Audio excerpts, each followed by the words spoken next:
So once we have prepared, we've got our 10 questions, let's say, and we're in the conducting the interview phase. What should this look like? Because this can feel like an awkward blind date to a lot of leaders, the candidate.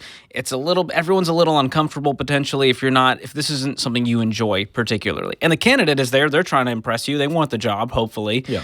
And so how do you kind of take the awkwardness out of the room Yeah. and make this a healthy, safe environment for conversation? Well, it's a really good question because you know this, George.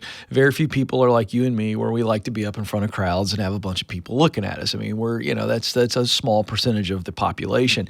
So for most people, this is the most stress-filled, anxiety-induced performance that they have is the job interview. There's a lot on the line here. So they're coming in, pulse rate's up. And so what you want to do is put them at ease to the best ability possible. And the reason is because an uptight person isn't going to put their best foot forward. So if you can kind of help them relax as much as you possibly can, and they feel like you're for them, you're not pulling one of these, their chair. We read about, we see this stuff in the movies, right? Like a negotiation tactic. 6 inches lower, the lighting is super dark over you. They can't quite make out your face. I don't think anybody does that. But the idea here is make it as warm as you possibly can. Smile at them. Make eye contact the whole time. Don't look like you're distracted, like you're not listening to anything that they're saying because they're self-assessing, right? So warmth, leaning in with your body language, your whole body, face, smile, eyes, everything needs to be saying, I'm really glad you're here and I'm really intrigued. And even if they're super nervous, head nods. Good answer.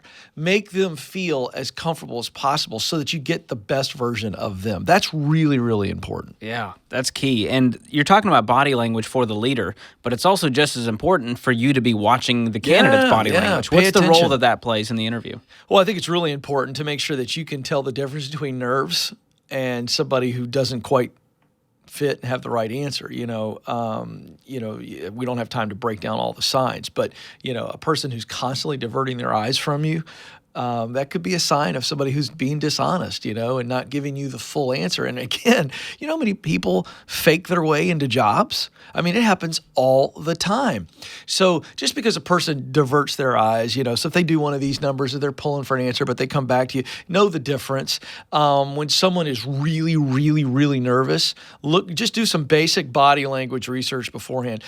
Someone who's, just all uptight and you can just read it all over them. They're super nervous. Help them relax a little bit. But yeah, watch for signs of shifty eyes, someone being uncomfortable in their chair when you put certain questions to them. You can get some real signs that someone's kind of not giving you the whole story. Yeah. And I think that's important, not to mention if they're really struggling to answer. And I don't think this needs to be KGB, 80s level, the bad Russian, style Gestapo interview. But I do think you should put people on the spot and see how they respond. It absolutely can yield some things that make you go, man, it just didn't feel like I was getting everything. Well, if you're thinking that in the interview, then dive deeper one more time and then get a real good sense for it. So yes, please pay attention to the body language, their face, everything. What would be an example of something that you might ask that can kind of put me on the spot that doesn't put me in the defensive position? Certainly a question now so let's say you're looking to see if they're a good culture fit, and let's say you've got a team that the current team that you're looking to hire a position for, let's say that they've got some unique characteristics, right? This team does really well under this environment. And this is how they operate. So create a question that without giving them the answer, you're going to know. And so put them on the spot and go, all right, so here's an everyday scenario. Okay. And create it for them. Okay. And so you could say, I'm going to make this up to the best of my ability. Say, okay, this team is a fast response team. We deal with high pressure situations and we have to change at a minute's notice. And it is everybody's got to figure out what to do in the moment. Okay. So here's something that happened recently. Give them a real scenario where the team was squeezed. Okay. And don't give them the answer. Go, okay, in this role, this is the job description and this happened. So what would you do technically, and how would you react emotionally? And then just watch what happens. Now, what we've done is we've put them in a test scenario, okay? It's like the word problems my kids bring home that drive me bananas. Give them one of those word problems and don't give them the answer and say, and then put them under pressure by saying, what would you do technically? And then how would you react emotionally? and just watch what happens. Yeah. Now, here's what happens. Understand that you've put them in a situation where they're going to have to think. So give them a moment. But then when they begin to unpack that and they begin to say what they do, here's what's great about that.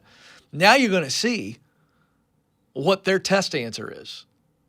And it doesn't have to be right necessarily, but it can reveal a lot about them. Those are my favorite kind of questions. Yeah, that's how you get to the good stuff. Yeah, I think so. Because you're going to see, okay, I didn't give them the answer. They couldn't have Googled it beforehand. Yeah, but here's what a lot of leaders do, okay? They would go, all right, so this team is, we move fast, and we got to collaborate and everything. How are you with collaboration? Oh, I'm great. You got nothing. Yeah. You don't know if they're good at collaboration. You just spoon-fed them the easy answer, and they went, check. We don't want multiple choice questions in interviews. No multiple choice. Don't give them the answers. Open-ended. That's important. I love open-ended test-type story problem questions. That's good.